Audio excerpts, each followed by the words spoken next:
ہر وہ چیز، ہر وہ کام جو انسانیت کی پہچان ہوتا ہے،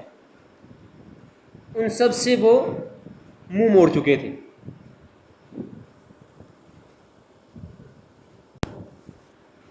تو ایسے وقت میں کسی ایسے راہبر کی جو سخت ضرورت تھی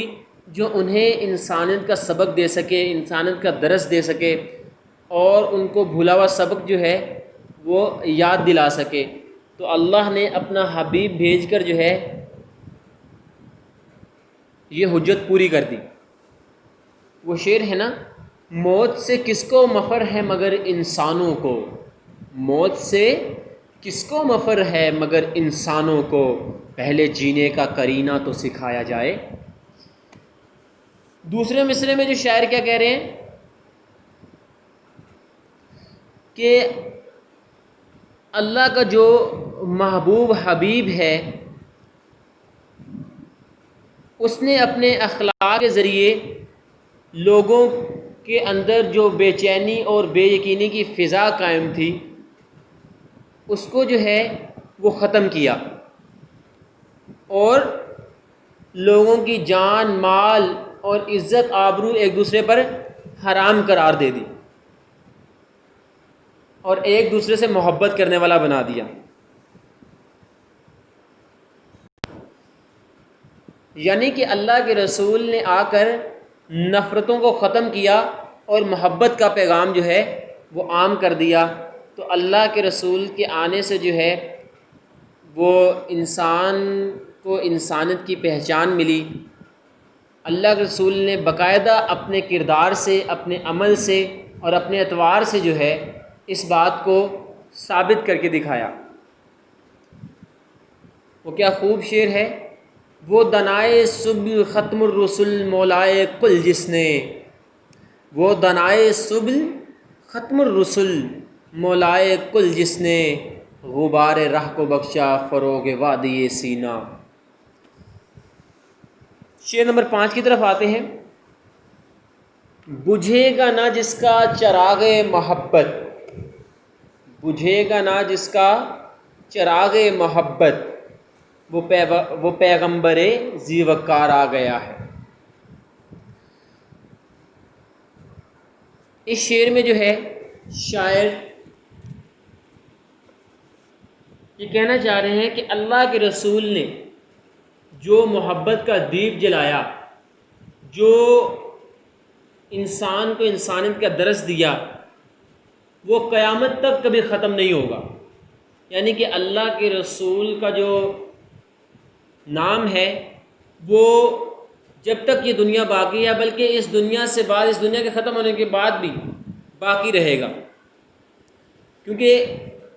قرآن کی وہ جو آیت ہے کہ بے شک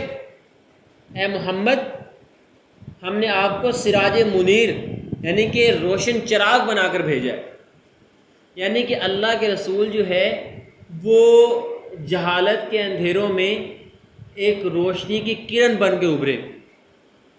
اور اللہ کے رسول نے جو ہے وہ جیسے گپ اندھیرے میں ایک چھوٹی سی چنگاری جو ہے وہ پورے اندھیرے کو ختم کر دیتی ہے، تو اللہ کے رسول جو ہے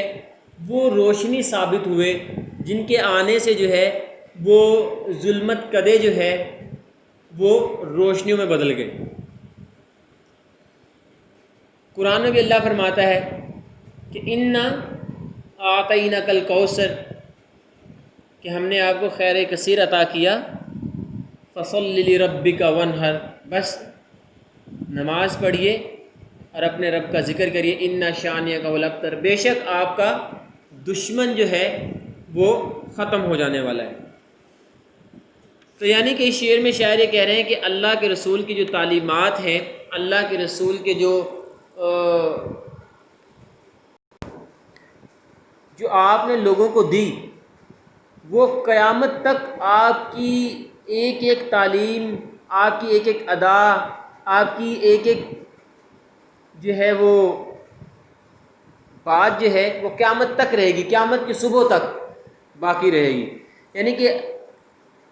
اس شعر میں شاعر یہ بتانا چاہ رہے ہیں کہ اللہ کے رسول کو عزتوں سے اللہ نے نوازا ہے، اللہ نے آپ کو سراج منیر کہا، اللہ نے آپ کو جو ہے وہ روشن چراغ کہا، یعنی کہ آپ کی جو تعلیم ہے وہ قیامت تک رہنے والی ہے۔ دوسرے مصرے میں شاعر کہہ رہے ہیں وہ پیغمبر ذی وقار آ گیا ہے، کہ اللہ تعالیٰ نے جو ہے وہ آپ کو عزت سے نوازا،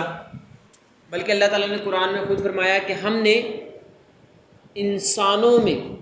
بلکہ تم میں اپنے محبوب پیغمبر بھیج کر تم پہ احسان کیا۔ اللہ نے بہت سی نعمتیں انسان کو دی ہیں، لیکن اللہ نے کہیں اپنا احسان نہیں گنوایا،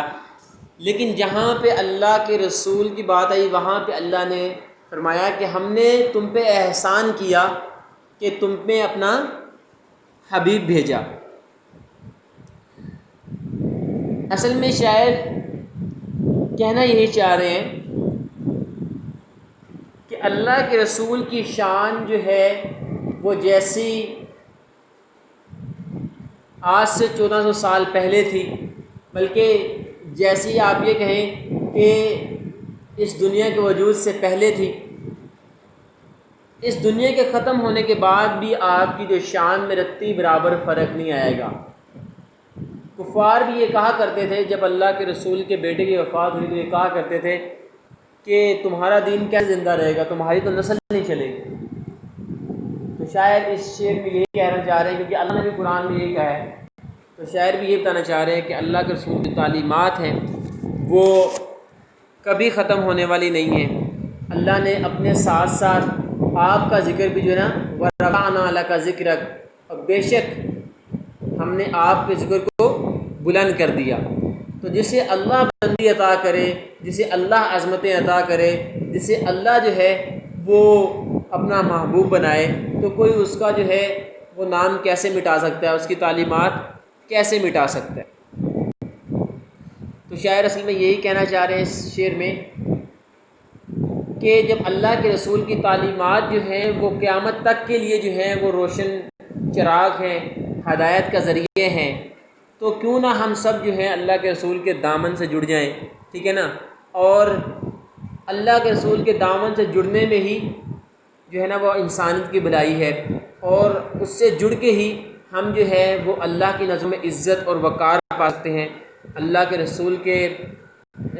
جو ہے وہ بغیر جو ہے وہ ہم نہ تو اللہ تک پہنچ سکتے ہیں اور نہ ہی اللہ کی رضا حاصل کر سکتے ہیں۔ شاعر نے کیا خوب کہا ہے، دونوں عالم میں تجھے مقصود گر آرام ہے، دونوں عالم میں تجھے مقصود گر آرام ہے، اس کا دامن تھام لے جس کا محمد نام ہے۔ یعنی کہ اگر انسان اپنی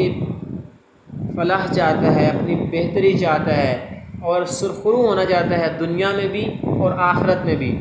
تو وہ اللہ کے رسول کا جو پیغام ہے اس پیغام کو سمجھے اور اس پیغام کو عام کرے، خود بھی چلے اور دوسروں کو بھی اس پہ چلنے والا بنائے۔ شعر نمبر 6 ہے، زمانے کو اب اپنی منزل مبارک، زمانے کو اب اپنی منزل مبارک، کہ ایک خضر صد رہ گزار آ گیا ہے۔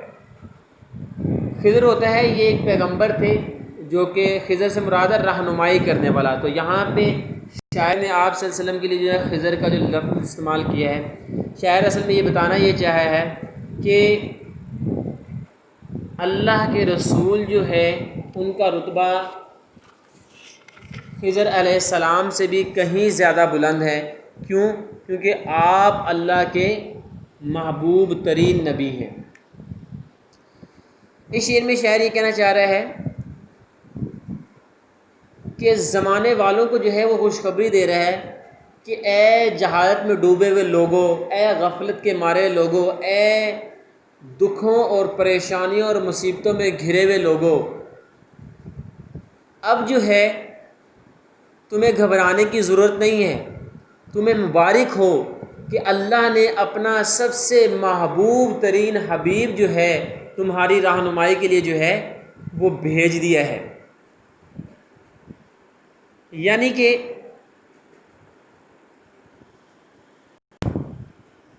انسان کو خسارے اور نقصان سے بچانے والا جو پیغمبر ہے وہ آ گیا ہے، وہ رہبر آ گیا ہے،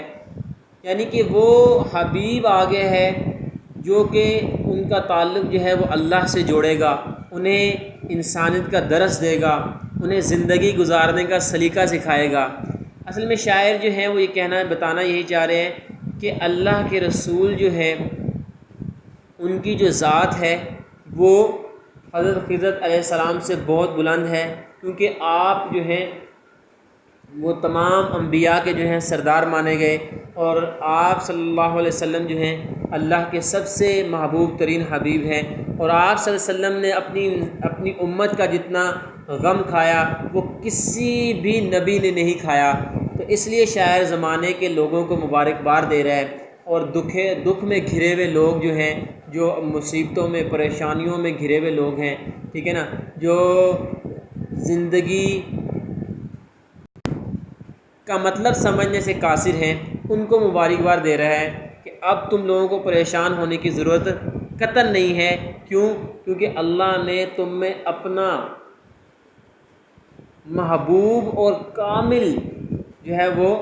حبیب جو ہے وہ بھیج دیا ہے، جو قیامت تک کے لیے، یعنی کہ تمہارے پیدا ہونے سے لے کر اور تمہاری آخری سانس تک، بلکہ اس کے بعد جو زندگی آنے والی ہے اس کے متعلق بھی تمہاری رہنمائی جو ہے وہ کرے گا، ٹھیک ہے نا۔ اور وہ شاعر جو شعر ہے کیا خوب ہے، عقبا کی منزلوں میں بھی ہوگا وہ دستگیر، آسان جس کے فیض سے کار جہاں ہوا۔ وہ کسی شاعر نے کیا خوب کہا ہے نعتیہ شعر میں،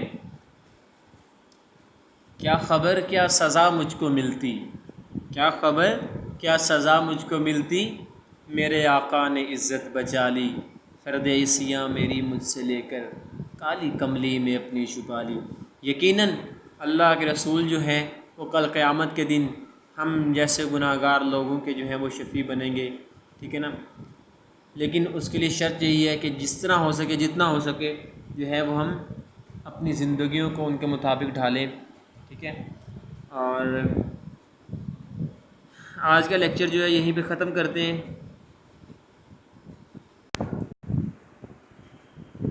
ایک شعر سناتا ہوں آپ کو آخر میں جاتے جاتے، اللہ کے رسول کے بارے میں ہی ہے، ہوں شاہ مدینہ کی میں پشت پناہی میں، ہوں شاہ مدینہ کی میں پشت پناہی میں، کیا اس کی مجھے پرواہ، کیا اس کی مجھے پرواہ، دشمن جو زمانہ ہے، دشمن جو زمانہ ہے۔ اپنا، دوستوں کا، رشتہ داروں کا، گھر والوں کا، سب کا بہت زیادہ خیال رکھیے گا۔ انشاءاللہ پھر ملاقات ہوگی۔ اللہ حافظ۔